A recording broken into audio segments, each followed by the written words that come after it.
There we go. Here's music. Just so you feel comfortable. I think. Come on, band. There we go. It is tip-off. Good morning. Happy Thursday to you, wherever and however you may be catching this program. We'll talk about the Dante Exum debate. We'll get the latest news on the NBA draft. Ton of questions have come in. I'll try to get to all of them. Plus, a lot of little thoughts about what's going on in the NBA. Has anybody ever talked about Melo going to Miami before? It's all coming up on today's edition of Tip-Off. Pow! So I've obviously been talking about this Melo to Miami thing for like 2 months. I can't even tell you how much my phone blew up yesterday. Scouts and people in the league. I'm going to start all giving them crap. Like what? Just because ESPN says it, now you believe it? When I told you it, you don't believe it? I have talked around the league about the idea that is being rumored or that was talked about that Miami going after Melo. I've talked about it numerous times. The LeBron, Bosh, and Wade step out. They somewhere between 12 and 15 million is where they need to take it. If Carmelo takes the same contract, all four of them can play together.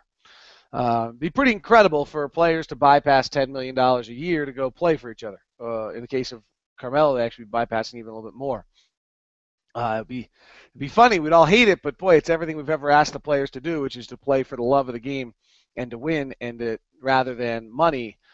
So it would be eye-opening if they did this, and it really could have huge impact on the future of the league. I think it could have change of collective bargaining agreement. If the best change that could ever happen to collective bargaining agreement for small markets is to get rid of the maximum salary. The maximum salary means that to some extent, these guys do this because there's only so much they can earn. The maximum salary means that Salt Lake or something like that can never go and get a star. You'd have to decide whether you want to have a $100 million salary cap, you pay $70 million to Carmelo and have to fill in the gaps around it or not. But if you didn't have a maximum salary, then smaller markets could get teams, players. But right now, that just can't happen because you're offering the exact same amount of money as everyone else, and as long as you're offering the same amount of money as everyone else, people are going to want to go to Miami, New York, maybe Chicago, maybe San Francisco. And if you're wondering why, then you haven't been there. So that's, I've talked about it. There's a lot of basis on it. LeBron organizes everything he does. He has complete understanding. Everything's planned out from people I know who know him well, who have informed me of kind of how this guy works. These guys have always wanted to play together. It's no accident that their contracts all expire at the same time and they all become free agents. What I've talked around the league, what people have said to me is the issue is whether or not Bosh and Wade are going to play along, particularly Wade. He's got his rings. And this is his last chance for money. Why would he back out of that and not take some more money along the way? All right, I've got a bunch of stuff on the show today and a lot of questions, and I am literally just going to throw spaghetti on the wall right now and get these things out to you in some sort of organized fashion. Let's stay with the NBA big picture for a second. Few thoughts. One is, the Kawhi Leonard storyline that needs to be remembered and probably means we should listen to Kevin Pelton a little bit more as we get closer to the draft is the fact that Kawhi Leonard, I think, was number 5 or 6 on the numbers guys draft board. That the numbers guys loved Kawhi Leonard. And there's some guys this year who the numbers guys love as well. And Dennis is perfectly aware of this. He has hired numbers people. I can't outside numbers people just for the draft. There's a lot of work being done here by the Jazz to be analytically very sharp going into this draft as well as with their eyes. So keep an eye on that. But that's part of the story on Kawhi Leonard. I thought there was a great quote yesterday from Popovich that I kind of hope that someone gets to Quinn Snyder. And now I think it's much more complicated than the quote because you got to choose when you're right to do this and when you're wrong to do this. But here's what Pop said the other day. He said, I think I've learned to shut up more. That probably is due to Manu Ginobili. When he first came, I was going to make him a heck of a player. And after 20 minutes, I realized that he didn't need me to do that. He already was a heck of a player. Sometimes being quiet and letting the player play is much more important than trying to be Mr. Coach and teach him this or that. So I think as time evolves, you get older in your business. You figure out what's really important. You don't waste time trying to make people what they're not going to be.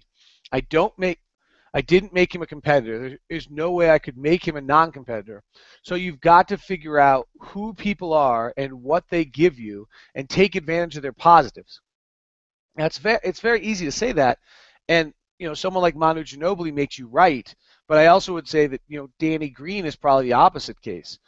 Danny Green is someone that Popovich made. The story goes supposedly that Danny Green was in a training camp and didn't run back on defense and got cut. The running back on defense is a non-negotiable in San Antonio. The talented player like Green was a free agent, didn't run back on defense, got cut for it. Eventually circled back through their mini camps after being in Cleveland. Actually got cut a second time. Now is an integral part of what they do. Patty Mills is someone that they've bounced around and helped develop and changed how he plays and done a lot of things to. And so I would have to say that I think that, this is an interesting quote, but picking the right guy to do that too is probably equally as important as just doing it. If you do that to everyone, or you don't play Mr. Coach, you probably get in a little bit of trouble. But I thought it was an interesting comment. One thought for you on right now, a little bit of the story of these finals are the role players' success for Green and Leonard and failure for Mario Chalmers. Role players are pretty interesting birds. I talked with this on Yahoo Sports yesterday with Travis Rogers, if you heard that podcast. And Nate McMillan used to always say to me, every guy kind of has a self-checker in their mind, maybe other than Nick Young, of how many shots they're supposed to take in a game, what they're supposed to get.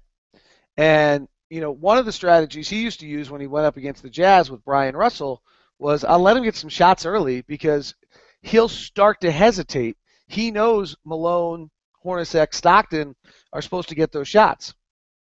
Now, what we've seen in the NBA Finals is Mario Chalmers is perfectly aware of how many shots LeBron and Wade and Bosh are supposed to get. And as he's struggling, then he becomes very hesitant to pull the trigger and take that next shot. Whereas Kawhi Leonard and Danny Green, who also know how many shots Duncan and Manu and Tony are supposed to get, when they hit their first three, like they did the other day, now they're playing with house money. Now they'll keep going. Because, heck, if I miss I'm still 3 of 6. No one's going to get mad at me for that. And there are some other things, I think, subtly that San Antonio's done. Some of those games where they have the guys sit out and these other guys have to carry the load, resets their ticker and resets their timer on how many shots they're supposed to get in a game. And I think that's, watch the first 3 or 4 shots by role players are really, really important. Guys start the night 1 for 4. They don't take many more. They start the night 4 for 4. They're playing with house money and they keep going. And that's going to be very, very important tonight. All right. Let's talk D-League. Yes, we've got the deal with Idaho Stampede. I think it's going to be interesting to watch this relationship, by the way. I think the Jazz would prefer to have this team in Provo, Logan, somewhere in driving distance. It just makes more sense from everyone I've talked to around the D-League that you want them in drive. See how this works in Boise, and whether or not it stays. This is a dip of the toe in the water. Though the Jazz have all control of basketball operations. And I don't know that from the Jazz specifically. I know that from talking to other people around the league who basically say this works when, San Antonio has the team in Austin, when Oklahoma City has the team in Tulsa. When these teams have them in driving distance, it's a bigger deal. One name I would throw out there, I don't know his contract situation, I'm just throwing it out there, is Mark Madsen. He was originally going to be the head coach of the LA Defenders. Then he took a job on the Laker bench on a staff that's now been fired. He's loved by the Lakers, and they kind of, I think, assume he'll be on the next staff, whoever it may be. But I wouldn't be surprised if Mark doesn't regret not holding on and taking that D-League head coaching job.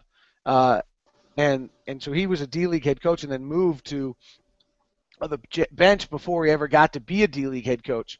I wouldn't be surprised at the way things are hiring right now if he doesn't decide he wouldn't mind being a D-League head coach again and possibly heads back to work for the Jazz in that capacity. With his LDS ties, Stanford guy, very bright, very good player, rare big man coach. So worth keeping an eye on. Some draft news for you. Julius Randle to have surgery on his right foot. Supposedly going to finish out some workouts, but then it's going to miss 6 to 8 weeks. I don't know what impact that will have on his draft position. All right, let's talk Dante Exum. Dante Exum is out of Australia. He is 6'6". He is incredibly skilled. He is incredibly inexperienced. Your YouTube highlights that you're going to get by searching Dante Exum might be about as good as what most of the scouts get. He played some U19 ball for Australia. He was very good in that tournament. He played for the Australian High School League and then shut it down. He is 6'6", 200 pounds. He's 18 years old. His birthday is July 13th. So he will turn 19 before opening day. And, you know, at one point in time this year, I did have scouts saying to me that he is what should be in discussion for the number one pick. Early in this process, when I talked to scouts, everything you heard about Exum was that he should be one of the 4 guys in the conversation.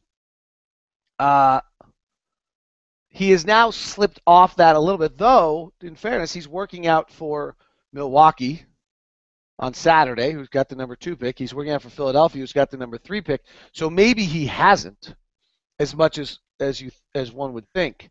But I am of the opinion he's going to be available at 5. I think that Marcus Smart will go 4, though. Marcus Smart's an interesting bird. The more I watch Marcus Smart, the more I like him and the more I don't like him, which is probably the same with every player. He really does fabulous things, and instinctually, defensively is great. Marcus Smart, I'm speaking of. And then really just makes a lot of out of the offense plays, and there's a wildness to him that seems strange. And Exum has the Nike Hoop Summit, which is a very hard scenario by which to figure a guy out.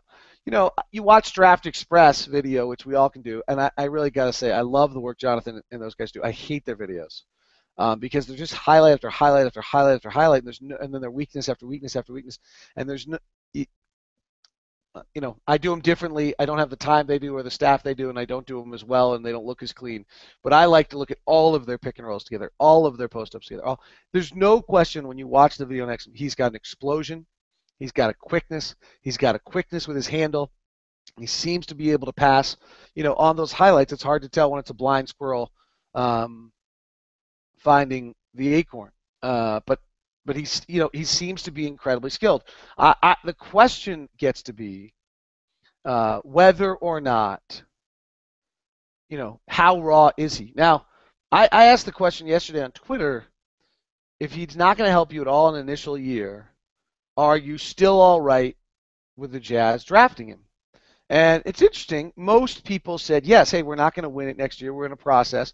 If he's going to be the best player, would you do it? James Paul came back to me. Only question is who's best for the Jazz in the long run, who's going to have the biggest impact. So, yes.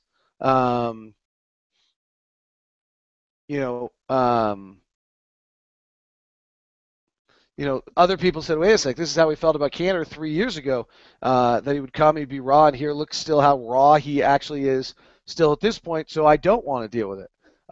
Yes, we need a star, but Exum makes me nervous. Well, that's probably how most scouts feel.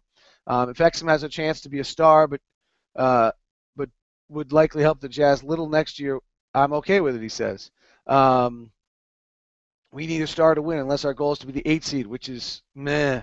So most people seem to be yes on this issue. And maybe there's an unfairness in my question, which is, he knows almost nothing defensively on how to play, but he may be so talented athletically because the great ones are at 18 and 19 year old that they can still play and that they can still be a part of it and that they can still have an impact on things. So that may be unfair.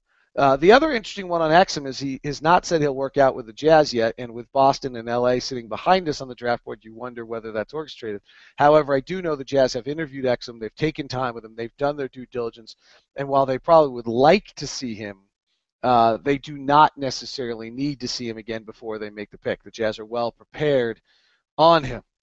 it gets interesting. Basically, if Smart goes 4, you're deciding between, I think, Exum or Aaron Gordon or Noah Vonleh or Julius Randle. And I would guess that decision, though I've not seen enough of Vonleh, is probably Exum or Gordon, and it might be a little bit of Exum, Gordon, or Vonleh from some people. There are some people who really like Vonleh. Uh, and it now, how raw is he? His defensive capabilities, from everything I hear, are at zero. You watch his video, and he's big, he's explosive, he's long. 6'6" point guards don't come around very often. One, because 6'6" point guards have a hard time keeping the handle and keeping control, and under that kind of pressure, he may not be able to be it. Now he's a shooting guard. Is he a good enough shooter? Um, it's interesting. On April, the world hasn't changed on him. On April 30th, I think it was on my notes, Chad Ford wrote, every GM I speak to loves him, but their information on him is limited. Depending on how the draft lottery works out, they might not be able to see him up close. Would people take him above sure thing prospects like Parker and Wiggins? I don't think so. The Magic at 4 will strongly consider it, but my feeling is he's just far enough away that I wonder whether or not they would go to Marcus Smart, more of a sure thing, instead. From a Jazz standpoint, um, I do, our comment this whole time has been we're not going to skip steps, and if he's really got a star potential to him, and he really is somebody who people thought you might take one in this draft, then I do think you got to pull the trigger for him at 5, and I actually think he complements where our guys are right now. We have 5 guys who already have their positions and that are still developing, and so therefore, if you can get Exum and let him develop behind those guys, then you're probably all right. His background makes him interesting. His father was a professional player in Australia and played for North Carolina. Was on the whole Jordan Worthy team together, and so he's got an American background to him, even though he's played in Australia. His dad was a great pro in Australia, and so that's why they've lived there for so long. And his father, who obviously he's been raised with that background and outside of Melbourne, I think it is, and has allowed him to, be raised in around the basketball world with the intention of playing in the NBA. So it's not as though this is the Cantor analogy. I think might be wrong in the sense that the Cantor analogy, Cantor had limited experience. This guy is just very young, but has been playing basketball his entire time. All right, is that? I think those are my. Interesting workout guy coming in today in Jordan. Let's see, what are some other notes? We're going to start hearing everything, and yesterday was a great example. On one level, we heard that Cleveland has decided on Embiid number 1, and Milwaukee's decided on Wiggins or Parker on number 2, and then so that would mean Wiggins goes 3 to Philly.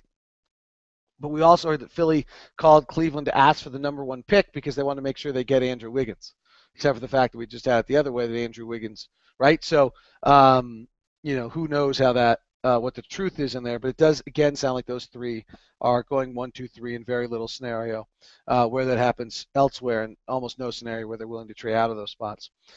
Interesting workout coming today. Jordan Adams is in town. Jordan Adams is interesting to me. He had a great NCAA tournament. He's a UCLA kid. He's 6'5". He's out of Atlanta, Georgia. He's another 19-year-old kid. He's a big-time prospect throughout his high school career out of Atlanta. He is. This was a. He went to Oak Hill, so he's in that kind of mix of great players. He did not. He was one of the big recruits to go to UCLA, and it almost feels like everybody's going to UCLA is being underutilized by their coaches. He was not a McDonald's All-American, but he was definitely big time. He was all Pac-10 this last year, and then in the tournament really seemed to kind of click in a little bit. He had 31, if I remember correctly, in the Pac-12 tournament game against Washington, and really showed some signs. And what's interesting about him is, I'm just to contrast 2 guys I think you probably know just because of their Pac-12 ties. He might be available at 23, and it's interesting to me that 23 you could be deciding between shooting guard C.J. Wilcox, who's pretty well formed, you know who he is, or Jordan Adams, who, by the way, did not who had a very bad, if I remember correctly, combine measurements. He came out about 6'4" instead of 6'6" or 6'5", and did not have great jump. I think his standing vertical was almost non-existent. And so, here's this one guy who's really raw, 17 points a game last year, pretty darn good player, but you kind of wonder, who is he? Um, you know, where C.J. Wilcox is a little bit more formed. This may not be the best analogy, but the combination, the thought I would have, because I don't think Adams is turning out to be as good an athlete as anybody thought he was going to be. I think he's always been a little overweight, and everyone thought that was the issue, and now he's not as overweight, and I don't think he tested out as well. So, just I think it's an interesting comparison, though. 4-year player, kind of established what he is, prospect. Are you making a run at somebody here in Jordan Adams? So, you know, uh, we'll see. The best way to probably describe Adams' measurements, by the way, is that they were very similar to Victor Oladipo's last year, which is not bad if you think he's going to defend. All right, of course, I've run out of time. My daughter and I have an event together today, so there were a ton of questions. I did ask people to hit Locke tip-off, so I wanted to try to see if I could get to some of those today. I also probably have some question and answers over here. Well, a lot came in on Locke tip-off. I am not sure how many. There's a lot of. We're not going to get to most of these today. Sorry. All right. From Penny Tops, would you trade up to get Dante, package Cantor and 5 for the 76ers 3 and 10, pick Aaron Gordon and Saric at 10? Aaron Gordon won't be a 10. I don't think you can do that. I don't think Philly does that. I just think the chances of trading up are non-existent, and I think there's a lot of players available. I mean, that's so. What you're basically deciding is that you're going to give 3. You wouldn't trade up to get Dante, I don't think either. 3 is better than 5, and so Cantor has to be a lot better than 10 in this draft. Not sure that that's true for that trade to go through. From Micah, what can Exum bring to improve the starting 5, or would he be off the bench? I mean, he's 18, 19 years old to start. I think he would probably come off the bench to start, and nice freedom for him and nice place for him to develop. But the fact of the matter is, he is a 6'6" shooting 1-2 sick athlete who could push the tempo. Hopefully, he's going to learn how to be good in pick and roll with a nice handle. Should the Jazz draft a player that's not excited to play in Utah, and how much does that matter in drafting a player? I don't think they should worry about it. You have him locked up for 8 years. I think we have to rely on ourselves, and this is where you guys really come in. I'll probably end here today. You guys really come in. We need to make sure that we continue to build the awesome atmosphere that is Energy Solutions Arena, that is Salt Lake City, Utah, unique to the NBA, and that a player comes here and feels loved and enjoys it. I think we've swayed away from that considerably over the years. That whether everybody and everywhere in the country has, I don't know. But I think we've become a much more critical and less supportive fan base, starting with Carlos Boozer and moving on. And I think we've got to get back to being a very embracing fan base that shows kind of an unconditional support for our players in a large way, and make it remind our players that they happen to be in a one-market town where things are very, very special. And we have a special organization that is committed to winning, that is a part of the community, that is committed to doing things the right way, that's different, with ownership that doesn't meddle. It's better and different than most franchises in the NBA, and we have a fan base that's capable of completely the same thing. And as an organization, you have to give the fans a product that is worth it. But I think that's one of the key things, is we have to believe in ourselves. We have to believe in the awesome NBA environment that we have here, and that we are capable of, and what these guys would get to live in, the environment they would live in and play under, is being one of the best in the NBA. And I think that's really a huge aspect to bringing these players here, because there's no question that once players come here, they should enjoy it and like it. That has been less. Derek really likes it. Gordon, I'm not sure, has really ever dug in. for various reasons. And I think we need to find a way to make sure that even as we struggle with some wins, as a fan base, we're able to pick that up. All right, the rest of you that are hashtag Locke tip off, I will mark down those questions and try to get to them tomorrow. Maybe I'll just do a Q&A tomorrow. I've got a very early one tomorrow for Bowler Jack's golf tournament, so maybe I'll just do that. And then to Ross and Billy Murphy and Matt and Jonathan Erickson, who I didn't get your questions today, and others, I will check what these questions are. But if you get a chance to resubmit them, I'll try to make sure I get them. I will do all question and answer tomorrow to start the podcast and nothing else. All right, see you. Bye.